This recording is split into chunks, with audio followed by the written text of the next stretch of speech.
Hey guys, Dave from Nerdarchy, for nerds, by nerds, hanging out with decent nerds. Nathan Nerdarch. Nerdarch is Ted. And today we're going to expand our Houses of the Holy with this week's Unearthed Arcana.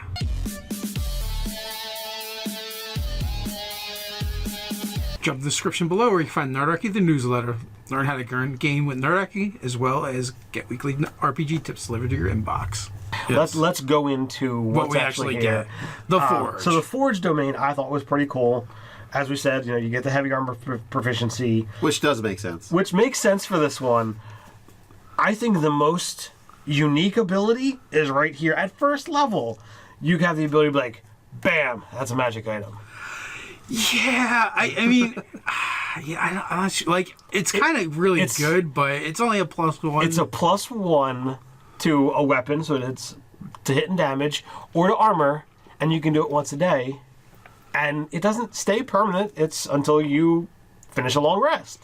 Yeah, meaning you can swap it out every day. You can swap it out, but I think it's kind of cool. And it has a multifunction thing where you can trade it out to either one of your things or one of one of your party members. But at the same time, as it's built in, you now have something. If you have someone that wants to be a little bit more shady, it's a magic item. If you detect magic, if you identify, it's legit. So you could have this wandering salesman selling junk. And no, he's selling legitimate magic items. Just tomorrow it won't be. So, and then when you come back to him, what are you talking about? It's fine, use it. And sure enough, it can. And I don't know what happened. So, oh man, it's a decent first level ability that you're going to kind of grow out of. I mean, that being said, like it doesn't get better. It does not tier, but I don't think you ever need attunement either. No, it does because it's just a blanket, +1 item. Yeah, it's not, you don't make a specific item, so there's no attunement. So in a sense, it could always be useful. Like you could always just be a +1 to something. Right. So if you've got a shield, an armor, or a weapon that's in use in the party and it's not magic. Bam! He's got you +1. It does armor as well, doesn't it? Yes. Yeah. Oh, okay. I didn't know. And shield. I don't know if we mentioned that, but doing it on your shield or doing it on your armor is pretty decent. So boom, right off the bat, and in a game where a low armor class is a problem, this is a fix right off the bat. So yeah. I'm very happy with this ability. So then we move on to the second level ability where you get to use your channel divinity. This one is the one that allows you to just make an item. Yeah, the channel divinities in this Unearthed Arcana are really good. They're interesting. They're flavorful. Really good job with these because there's a lot of other channel divinities. You're like, why bother? Like they're pretty freaking useless. They're like. Granted, making that item isn't like a vastly useful thing, but it's interesting at least. And it becomes permanent. So if you have somebody who's really into the crafting angle of things, they've got the ability to, all right, bang, I just knocked this out, and you could have someone who is a trader, a merchant, if you will, or somebody that really is into the craft and is trying to hone that situation. So I think it's very, very useful in specific moments and a good RP ability. The thing too is you can make specific items too. Like so, if you need to do a forgery or something like that, you can absolutely use it for that as long as it doesn't cost more than 100 gold pieces. Yeah, that's the cap. Yes. And most of the things that you're going to make, except like art objects, are going to be. Well, I mean, you're not making plate now, but yeah, well, yeah. Well, I mean, aside from the really super expensive armor and like most commonplace things that you might want to make a copy of for purposes. And the one caveat is it has to involve metal to some degree. There has to be some metal on it in order to make it. So you spend an hour going, and then you bring this thing into existence. So then at 6th level, this is your favorite ability? Yeah, I think this is actually one of the best abilities in the game, really. It's Soul of the Forge. It's jam-packed. That's why +1 to AC if you're wearing medium or heavy armor. You gain resistance to fire damage, and you add your cleric level in force damage when you attack a construct. Yeah. Like, so the last thing is kind of like, is it going to be super useful? Probably not. Not really, but unless you're in an anti-construct game. But yeah, if you're fighting, it could come up. So it has specific use, but Fire, most common damage in the game. So that's going to come up. That's going to be useful. And +1 to armor class. When isn't that going to be useful? And that's just a blanket +1. And as I said earlier, those things, like there's a limited number of things that give you bonuses to armor class. You could literally have a 22 armor class at 6th level, easy. So then we move on to 8th level. As we said, the Divine Strike ability, everything just adds, a certain damage type to weapon strikes. Yeah, these once guys turn. fire. Nothing all that fancy. Then we move on to Saint of Forge and Fire at 17th level. This is where you gain immunity to fire damage while you're wearing heavy armor. You have resistance to bludgeoning, piercing, and slashing damage from non-magical attacks. Now, it's decent, but it kind of like wipes away your 6th level ability. Except you kind of go through 11 levels of having resistance. Now it's just immunity. So you put on that heavy armor, and it's like, trip to hell. Oh, no biggie. Yeah, and the original one, it is resistance, so just blanket resistance. This one's immunity. It's better. Immunity with heavy armor on. It's an upgrade. Yeah. And then also I think worth mentioning as well is the domain spells. Does this one get Searing Smite? So they get access to a paladin, and they get shield too, which is a mage. So so they're getting those two added to their spell list. Not bad at all. That's a good mix. Everything else is what you would expect, except for maybe Fabricate. I think clerics get Animate Object, but I don't. Fabricate's a wizard spell. Yeah, Fabricate's just a wizard spell. That is a good one. Yeah. And Wall of Fire. So So Fabricate, Wall of Fire, and Searing Smite and Shield are all things you have to look forward to. That is actually something that I overlooked. That is a pretty darn good list. Yeah, there's a couple of them on here that are worth mentioning for each of them. So each of them get their own kind of thing that's in those bonus spells that are worth taking a look at. False Life, you would know this better than me, Nate. Is that a wizard spell or is that a cleric spell as well? I know it's a wizard spell. That's a wizard spell. I don't know if it's cleric, but I think it's warlock, or warlocks can get access to it. Yeah. Warlocks can, but I do not think cleric I don't think does. it's cleric spell. Because that brings us to the grave domain, which is a little bit misleading. I feel like they pulled a little bit of a bait and switch here. I know I said it with the barbarian, but I don't think anybody's going to be able to refute me on this one. The grave, man, that sounds creepy and undead-like, but these are guys that are the opposite. This is the life domain 2.0. And the death domain was already taken, so, what else are you going to call it? Yeah, I don't know, maybe the afterlife domain? That could be, yeah. There's all of its abilities, except for some one. kind of gatekeeper or renewal domain. Maybe? Renewal wouldn't be bad. But so, guys, what are we talking about? What we're talking about here is a grave domain, and basically, like Ted said, it is Life 2.0 because they are actually anti-undead. They're anti-undeath. Basically, they are all about making sure death gets its due. No cheating the Reaper. That's right. So, at first level, if you use a healing spell on someone at 0 or below, the die for your healing spells are maxed, which I thought was kind of cool. And I read it and I'm like, this doesn't make sense. How is this the grave domain if it's affecting your healing spells? That makes no sense. And at first I read that too. I was like, okay, at 0... you get max. I'm like, well, how often is that going to come up? Like, that's kind of lame. But then I read as a bonus action, they can cast the Spare the Dying cantrip. It would be a little bit better if it wasn't a touch spell, because you have to be next to them. But then again, you can run up to one of your boys and be like, don't die! And then, do your thing. You still have your action to take. You still have your reaction. Technically, you'd be able to cast Spare the Dying on this dude, heal the person that's already up, and the next round, since he's at 0, bang, you can heal him for more, and you've used 2 healing spells in 1 round. We also have Eyes of the Grave. Oh, and of course, being the grave domain, you're not going to be able to do that effectively without wearing heavy armor. Oh, of course not. No. Very important. Yeah. So when you're running over to people, so it is Life 2.0 combat medic. We have Eyes of the Grave, also first level, and this is basically you go for a minute and you can concentrate and focus on finding any undead within a mile of you. So it's a cool ribbon ability, not bad. You get to use that once per day, basically once per long rest. Then we have our channel divinity, which this one I really enjoy the flavor of this one. And now this one is a little less like good life cleric feel to it, because it's basically you have the ability to mark someone for termination of their life. The exact wording is something like that. They use the word termination in there. Mark another creature's life force for termination is exactly what it reads. And what that means is the next attack that they get hit by, they have vulnerability.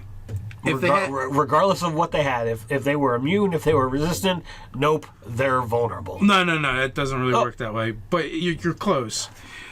They're vulnerable. Unless they had resistance or immunity, then it affects them normally. So they lose resistance for that. Yeah, for that one attack. So it's going to be useful no matter what. That's an awesome use of channel divinity compared to some of the other ones you can use. Oh, absolutely. Even turning undead in this edition is very wonky. It's not so much wonky, but lackluster, right? Marking their life force for termination. There's nothing lackluster about that. And then the damage is, you're just going to do double damage essentially, depending on what time of damage it is.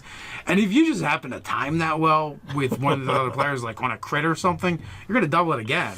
So you get an ambush with your assassin friend and be like, all right, do it. Now's the time. Now's the time. Person explodes. Yeah. Wait until I wait. Basically, what it is it's almost like you're laser marking them. For the nuclear assault. Bring it in, boys. We have Sentinel at Death's Door. This is the 6th level ability, and you get to use this. Short rest, long rest. And as a reaction, you can see an ally you can see within 30 feet of you suffers a critical hit. You go, nah, not this time, buddy. And so basically, once per rest, you just stop a crit. Yeah. That's pretty darn nice. Or crit-like ability, right? So if it's ability that would duplicate a crit or cause a crit, you deny that ability. So again, like we also discussed this off camera about being like shuts down the assassin. Yeah, the anti-assassin ability once anyway. Yeah, but once per rest is pretty nice though. It's not bad. We're at 8th level. We know what that is. It's going to be extra damage. Is this one necrotic? Or is it radiant? Necrotic. All right, that makes it a little more grave-like. It does, but I almost feel like with the rest of the theme, I'm not sure if radiant would be more in line. But it's a grave domain, so let's make it necrotic damage. It makes most sense. Well, I mean, he's marking people for death earlier, so a little bit of light, a little bit of dark. So I think I agree with you that this should be called a gatekeeper. Yeah, but then gatekeeper of what? Like it doesn't. Graves kind of directs your thoughts towards a certain area, but gatekeeper, I like the name too, but you should write them. So it's Nathan Nerdarchy says this should be gatekeeper than Undying something, I don't know. Yeah. And then we have 17th level Keeper of Souls. You gain the ability to manipulate the boundaries between life and death. When an enemy you can see dies within 30 feet of you, one ally of your choice within 30 feet of your gains hit points equal to the enemy number of hit dice. So there's no limit on this other than once a round. You can use this feature as long as you aren't incapacitated, and no more than once per round. So you use your reaction every time something dies. Know what it kind of reminds me of? 3rd edition, the Death Knell spell. Yes. It never got used really, but it was like my favorite spell. Oh, it got used once. Did I use it on one of you guys? Yeah. Did someone go down and I just used it to end them? You did. Yeah. Like you had something that was like anti-paladin asking, and he's like, boom! Like, It was such a dick move, but it was probably integral to the story and plot line of the game. So I love this ability. Nate and I were talking off camera while we were waiting for Dave to show up, and I'm like, yeah, this is the kind of thing where it's like, all right, I see the high-level adventurers that they don't want to rest. They're like, all right, we're low on hit points. Let's go fight a bunch of goblins. Yeah. Let's go troll this group. Or in true murder hobo fashion, they just go through the town decimating it. See, I was thinking of still doing something heroic. Like I could buy a healing potion from you, or drink your soul. Although it is according to their hit dice, so you're not getting very many hit points back. It's like 1 point a round. Like, oh my god, this is gonna take a whole orphanage. Oh, it's their hit dice equal? That's how many hit points you get? Yeah. Oh, okay. I didn't know if it was like a roll amount. I wasn't listening. That's why I was saying a horde of goblins. Yeah. I mean, even a dragon's only going to, even like an ancient dragon's only going to give you 20 hit points, so. Oh, okay. Wah, wah, wah. But Yeah. If you're fighting a horde of them, it'll come handy. I think this one, along with the Forge domain, like they're both solid. Oh yeah, it's absolutely good. Again, you get a ton of great spells. Bane, False Life, General Repose, Ray of Enfeeblement, Revivify, Vampiric Touch, Blight, Death Ward, Anti-Life Shell, Raise Dead. So a ton of spells. Those are all good to just have, so you don't have to put them in your slots. You don't have to prepare them. Yeah, that's what I mean. Like where the Forge Domain gave you access to a handful of cool spells that aren't on your list. Yeah. This just gives you spells that you would have wanted to take anyway. So now it frees you up. Always having Revivify prepared is something that, like, clerics are like, all right, well, I have to suck up that slot. And Death Ward's another one. Right. That's like a big lifesaver spell there. But, and I was like, nope, I don't have to prepare it because it's a domain spell, so I always have it prepared. Right. And same thing with Raise Dead. Just being like, all right, now I don't have to sit down. We don't have to wait until tomorrow to bring them back. You just boom, bang. Comboed with that barbarian thing would be really good. The one that just keeps dying and getting raised. Yeah. They're a duo. That brings us to our last one, Protection Domain. Now, this one makes the most sense for having the bonus proficiency of heavy armor of all of them, because really this is your Paladin Light, in my opinion. Yeah, I don't have as much problem with the Forge Domain having the heavy armor either. It was the Grave Domain that I'm like, why? I don't. Yeah, with the Forge one, it's kind of like, well, I guess if you're making armor, you should probably know how to wear it, so you know how it fits on somebody. Right. It kind of makes sense. But yeah, the Grave one was just weird. It's just like, oh, we need to give you another ability here to make you combat effective. Right. Because D&D is only about combat and murder hoboing. So we have to reinforce the Shield of Faith. It's not what you think. So they get an ability called Shield of Faith, which is essentially the protection fighting style. Right. Except for they don't need a shield to do it. Now, since it's not listed as the protection fighting style, if you were to go fighter and take that, do they stack? Yeah, sure. Give them double disadvantage. What does that equal?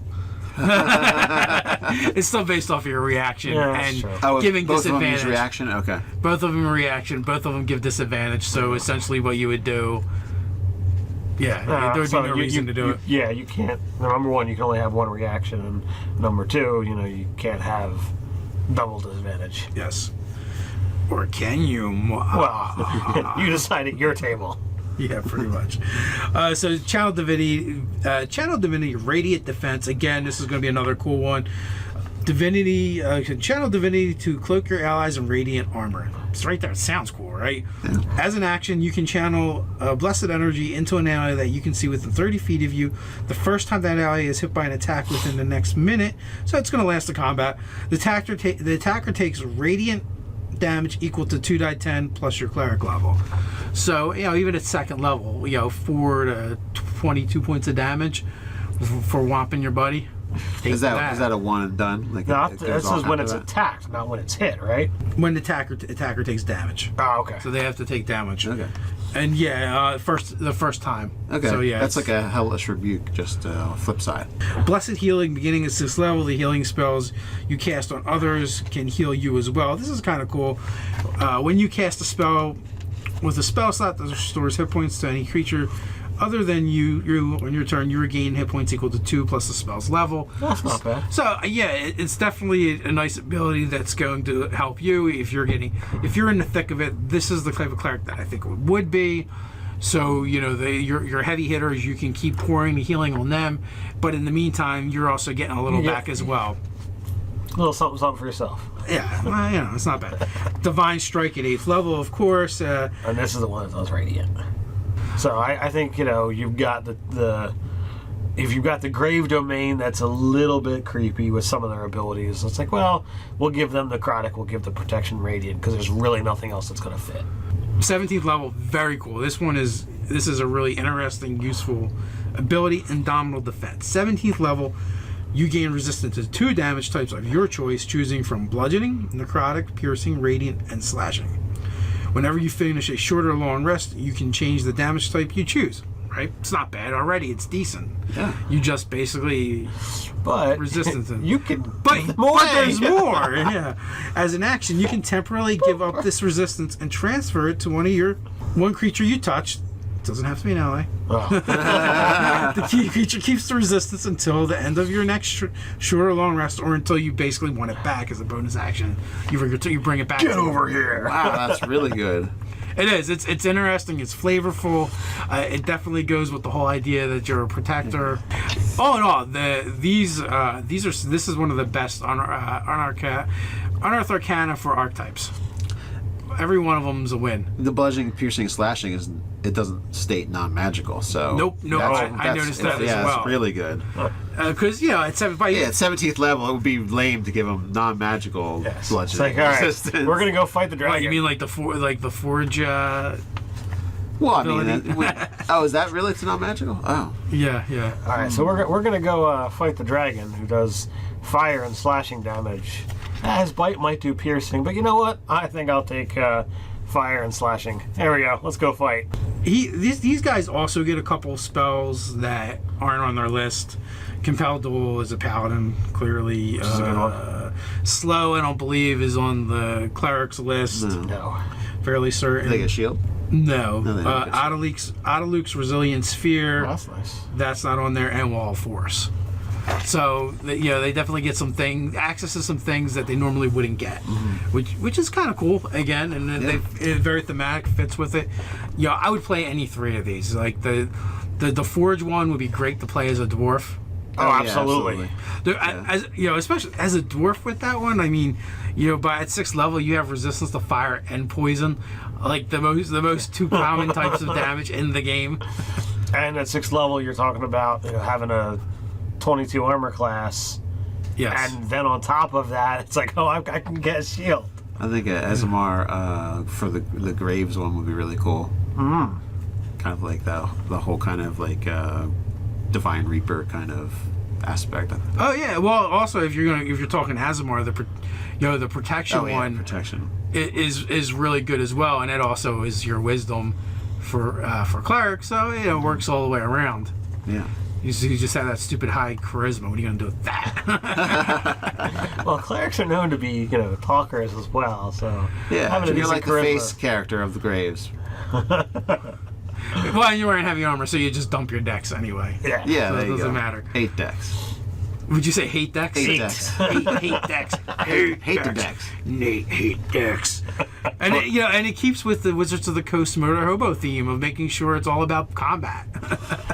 That's why I say the charisma is pointless. Unless you're a charisma-based caster, as per Wizards of the Coast. So what do you guys think? Have you had a chance to check out the Unearthed Arcana for the Cleric? Let us know what you think in the comments below. While you're at it, don't forget to like, share, and subscribe. You can check us out over at nerdarchy.com. You also check us out over at Facebook. So until next time, stay nerdy.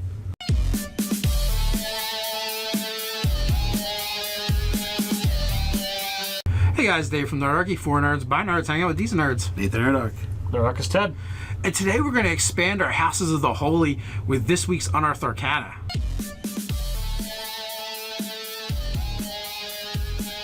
Jump to the description below where you can find Nerdarchy, the newsletter.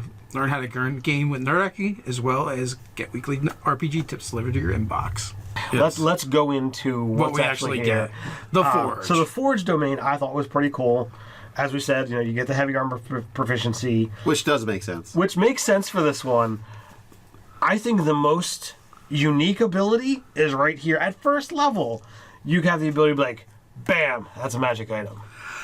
Yeah, I mean, I'm not sure. Like, it's kind of really good, but it's only a +1. It's a +1 to a weapon, so it's to hit and damage, or to armor, and you can do it once a day. And it doesn't stay permanent. It's until you finish a long rest.